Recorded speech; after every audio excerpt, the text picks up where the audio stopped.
Hello, dear student and viewers. Myself, Professor Ashok Kumar. I am working in the Department of Mechanical Engineering at Dr. Subhash Technical Campus. Today's topic on which we are going to discuss, that is the gears, and that is chapter number 5, gears. Especially in which this is my continuously fifth video lecture on same chapter, gears. So up to now I have discussed previous 4 video lectures, especially in which I have discussed the types of gear, types of gear trains, especially velocity ratio analysis, force analysis, and numbers of things that we have already discussed. So basically, if we are talking about this video lecture, we will have the discussion on force analysis as well velocity ratio analysis of helical and spur gear. Now, before starting to our video lecture first content, force analysis of helical gear generally it refers to the kind of various forces that will be produced whenever we transmit the motion and power from the pair of any gears. So at that time, whatever the kind of forces there are produced and its effect, that we should discuss herein. So the point number 1, that is very important as far as your subject point of view, that is force analysis of helical gear. Be sure that we have chosen the type of gear is of helical, and kindly consider the pair of helical gear it transmitting the power, and think about the types of component of forces that are being generated and its effect while transmitting the motion and power. So this is what about the topic that we are going to discuss. Now you have given, look at the left hand side diagram. You have given one helical gear. Basically it is the cylindrical surface over the peripheral surface of which helical gear is cut, and in that way we can say that helical gears are produced.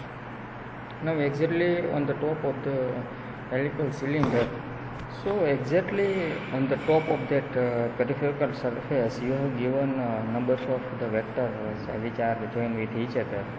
So first of all, let's have the notification of each and every vector. For example, this is the called as a tangential force Ft, which is acting in the tangential direction to common point C, whereas Fa, that stands for an axial force generally, which is responsible to have the axial thrust to be produced, and we can say that there is also F suffix R, that means of course there is a radial force is also acting.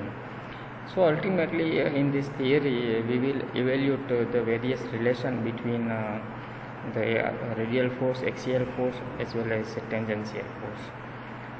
One more thing that you should to take in mind is that while you considering this triangle, that means triangle C, D and E, actually it is vector diagram of various types of velocity component. So over here the angle theta t, we can say that it is the angle between a resultant force of radial and tangential force with respect to a tangential force. So this is the angular position of we can say that angular position between radial force and tangential force.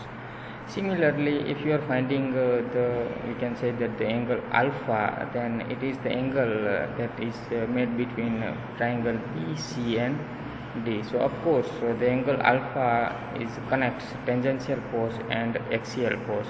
So in that way we can have the angle alpha which identify the position of relative position of axial and tangential force. Similarly, you are also looking for the 5n angle. So ultimately it joins this triangle C, B and A, and ultimately it is the angular relationship. It indicates the angular relationship between radial force and of course resultant force that is being produced due to that external power transmission, or we can say that the motion transmission. So this is what about the few types of the forces that are being acting and its relation, that means angular position with each other. And you may also see that there is a vector diagram that you given on the right hand side the figure, and each and every vector diagram represents the relation of the various kind of forces. Look at the triangle CBA ABC, that means it relates the radial force with we can say that the resultant force which is displaced or having the angular eccentricity like angle phi m. If you are taking the triangle CDB, then there is a representation, this triangle or vector diagram represent the tangential force and axial force and having the angular displacement alpha. Similarly, if you are taking the triangle CD and E, at that time this triangle or the vector diagram represent tangential force to that of the radial force. So this is what some velocity triangles and its relation with the force component.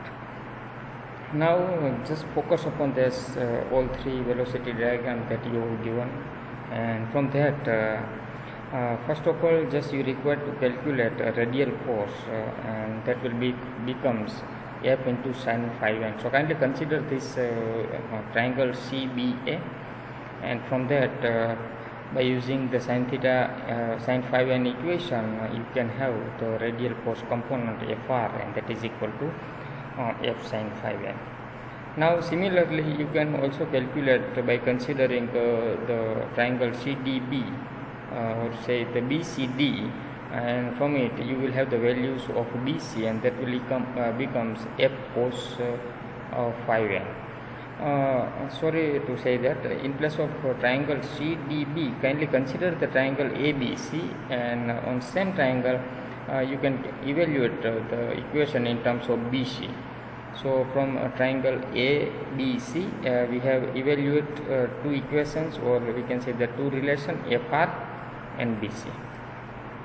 Now third types of the component of force that will become Ft is equal to BC into cos alpha. So now just you have to focus upon the triangle BCD, that means over here, and by using trigonometric relation you can have the value of tangential force, and that is equal to we can say that BC into cos alpha.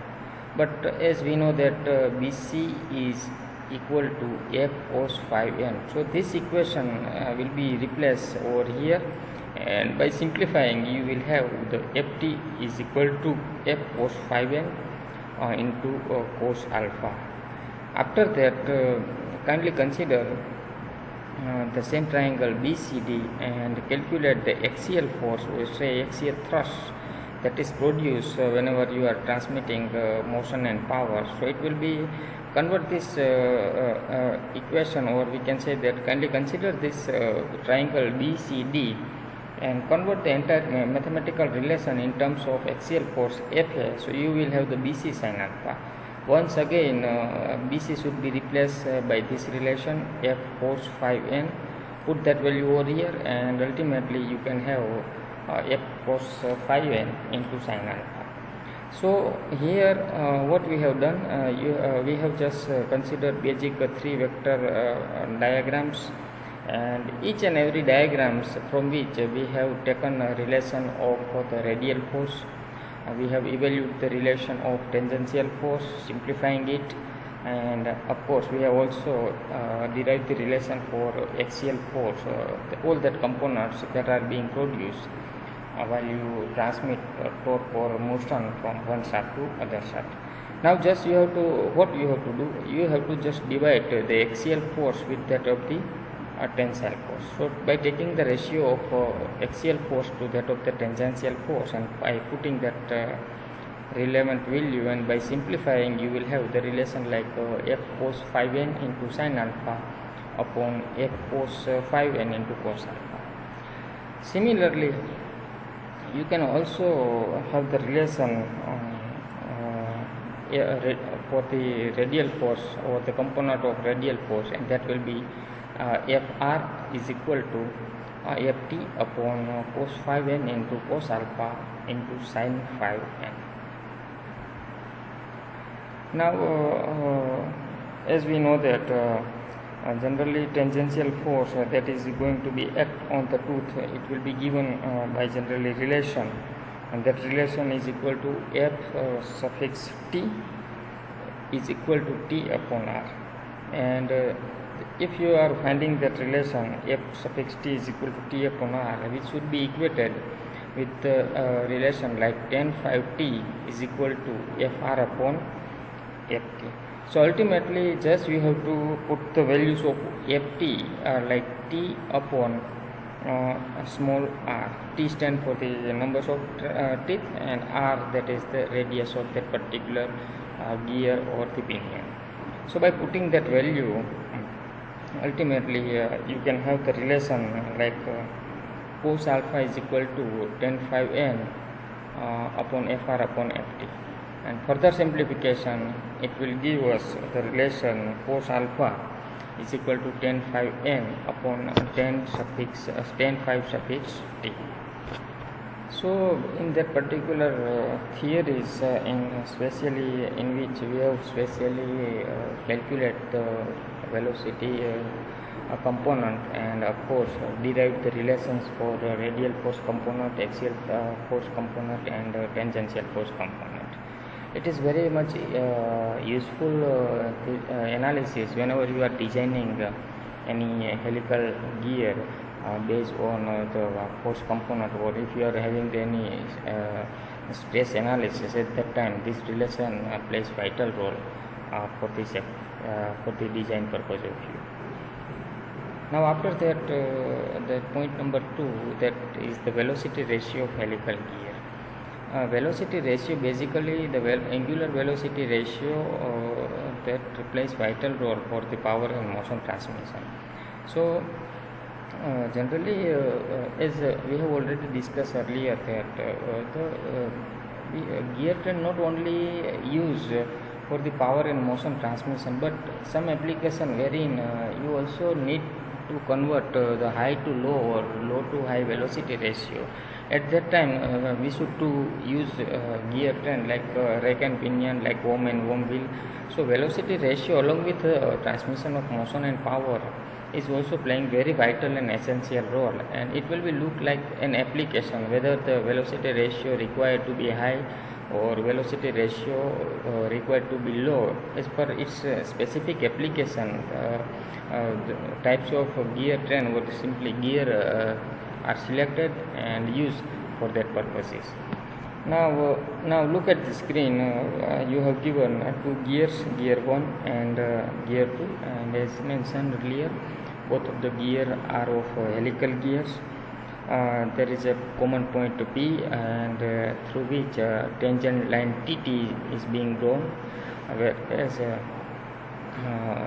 there is one more line that is drawn in horizontal plane, and there is a and dotted line you can see that known as axis 2. So axis 2 and axis 1 having the angular displacement like theta, whereas we can say that the axis 2 and the tangential axis having the angle alpha, and axis 1 and tangent having the angular displacement like alpha. So this is a geometric configuration of various axes of both of the pair of gears.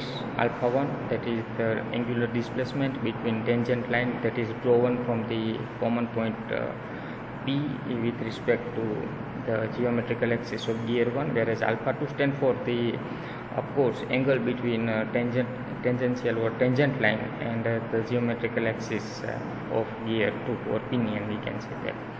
Whereas theta angle, that is the angular displacement between both of the geometrical axis of gear 1 and gear 2. That means whatever the angle difference or the angular position between wheel and pinion is there, it will be represented by theta over here. So now first of all we require to calculate velocity ratio, and for that we require the velocity component. So in case of the velocity component, we have to first consider the velocity ratio v2 upon v1.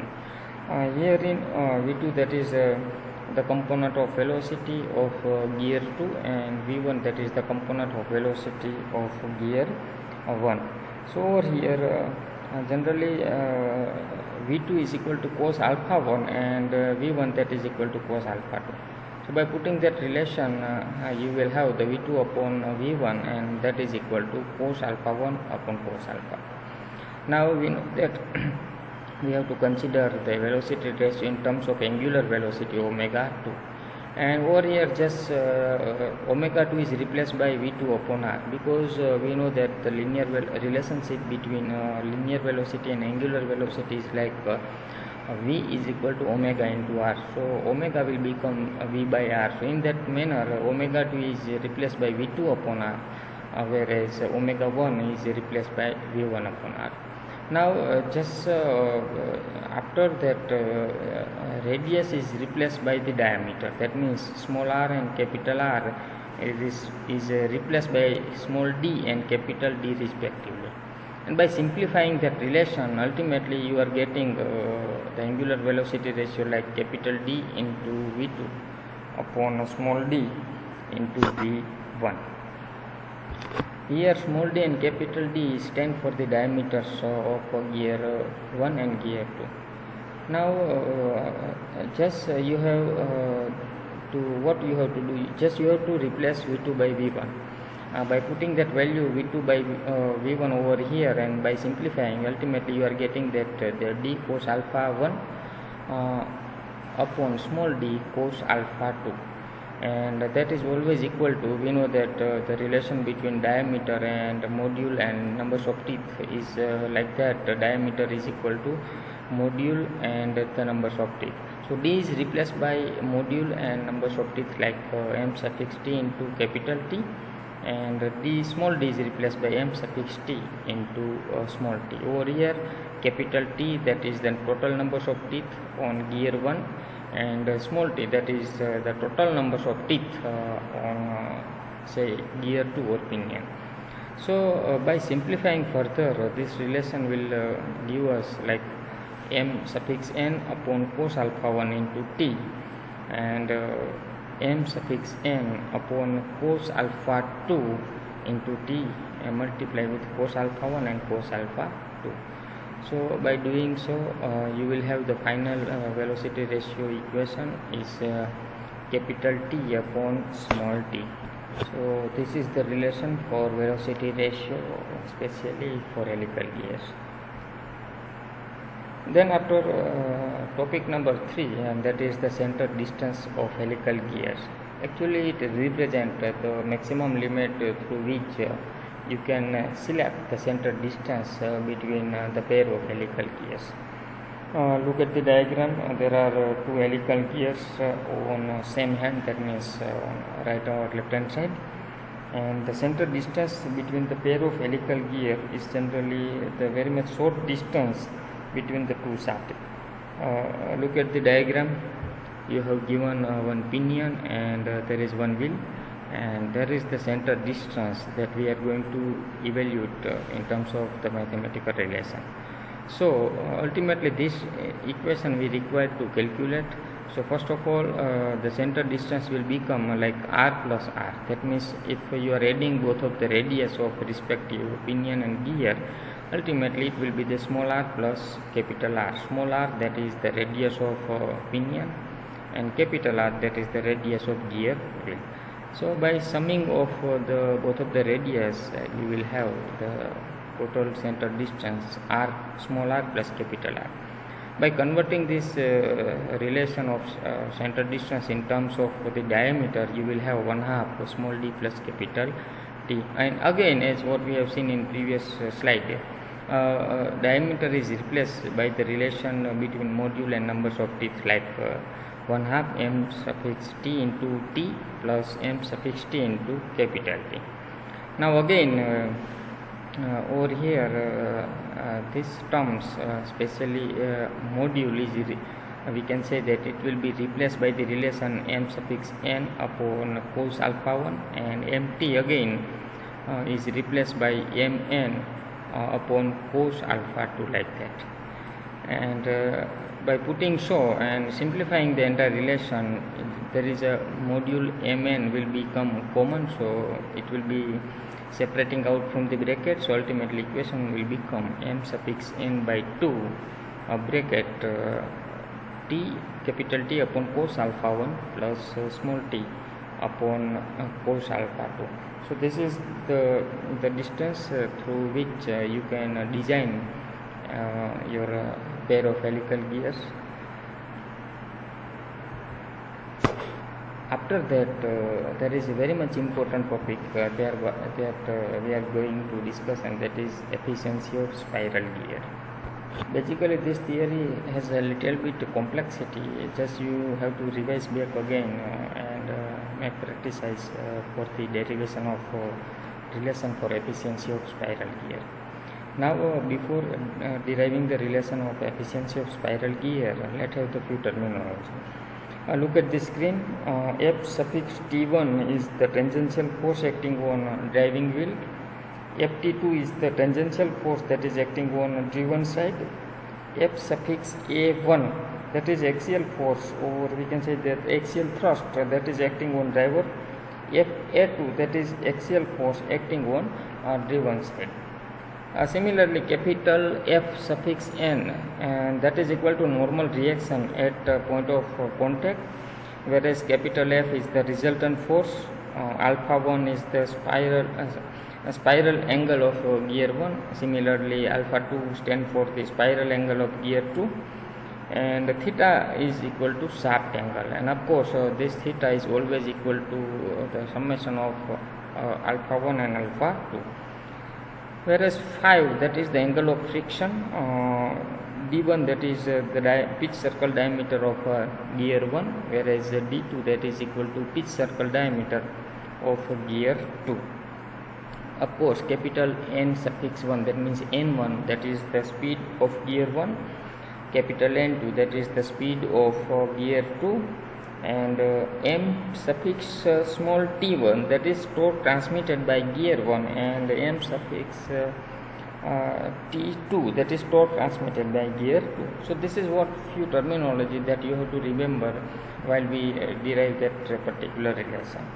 Now, first of all, you have to consider triangle PAB, and from that triangle PAB, just you need to calculate the tangential force component which is acting on driving gear, that means gear number 1.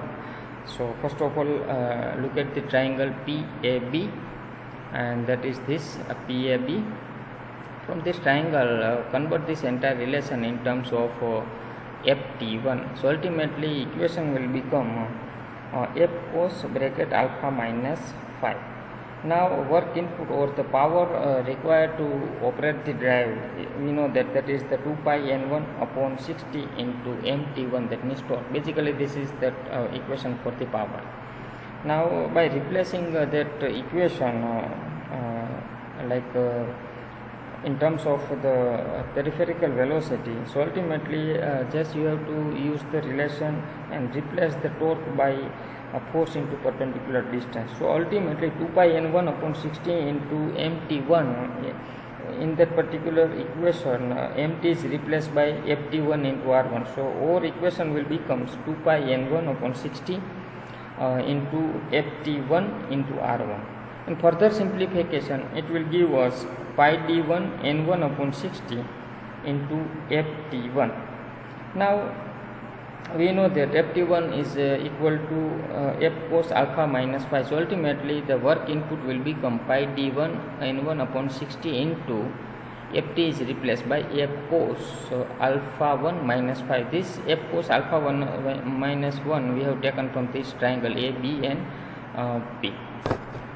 Similarly, consider the triangle PCD and derive the relation for the work output like pi d2 n2 upon 60 into f cos bracket alpha 2 plus 5. So over here we are going to derive the relation of efficiency. We know that efficiency is always equal to the output upon input. Over here we are supplying the work as input, and we are getting the work as a power work or transmission. So ultimately we are taking the ratio between work output and input. So further simplification of this relation, it will give us the efficiency relation, like efficiency is equal to d2 capital into cos alpha 2 plus 5 upon small d1 n1 cos alpha 1 minus 5. So this is the efficiency relation for the if you are using spiral gear and calculating the efficiency. Now just you have to take the ratio between the product of diameter and speed of the driven gear with respect to diameter and speed of driving gear, and by putting the relevant values of d2 and d1 over here, you will have equation like that. And further simplification, this ratio holds ultimately this relation t2 in n2 cos alpha 1 upon t1 n1 cos alpha 2. Now if you are simplifying more this equation, then kindly put that ratio of speed on right hand side and simplifying 2. Once you are getting this ratio of d2 n2 upon d1 n1 is equal to cos alpha 1 upon cos alpha 2, put that ratio or we can say that the relation of the efficiency equation like over here. So this terms is replaced by this value cos alpha 1 and upon cos alpha 2. Now by putting that value, you can have the very simplified form of efficiency of spiral gear, and that will be look like efficiency will become now cos alpha 1 into cos alpha 2 plus 5 upon cos alpha 2 into cos alpha 1 minus 5.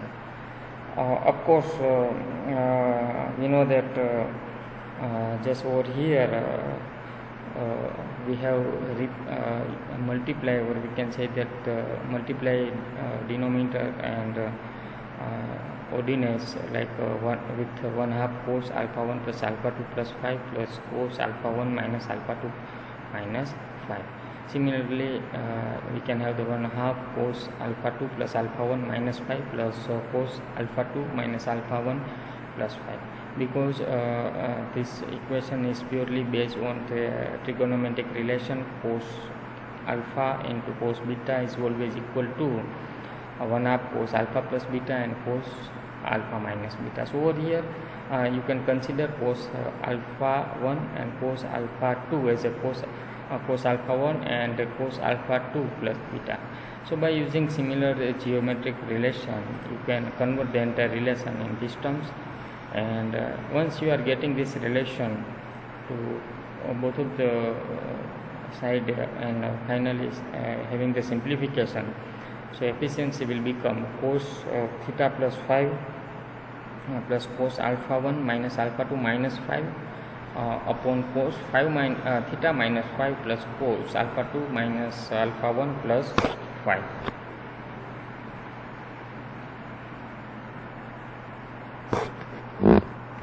Over here look at this equation, alpha 1 and alpha 2 and alpha 2 and alpha 1 is replaced by theta, because we know that the alpha 1 and alpha 2 both of the summation is the total angle of displacement theta. So over here alpha 1 and alpha 2 is replaced by theta. So this is the efficiency relation for the spiral gears.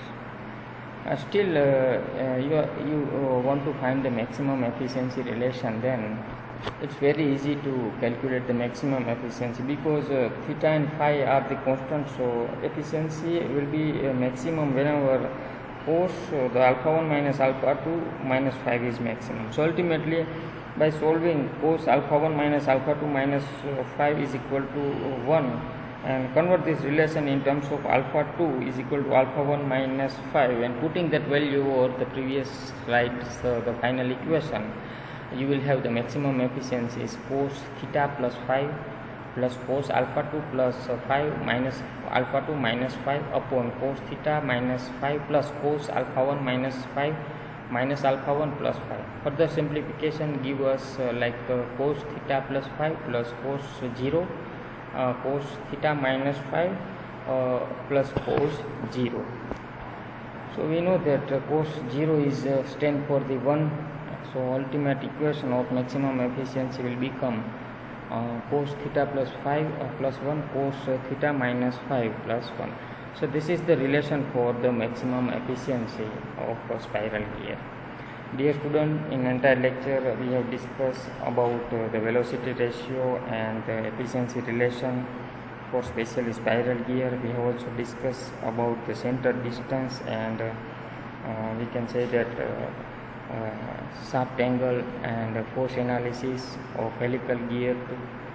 Still you are having any question in mind, what the query that arise, let me inform and we will have the solution. Thank you very much for the attendance of my lecture. Thank you.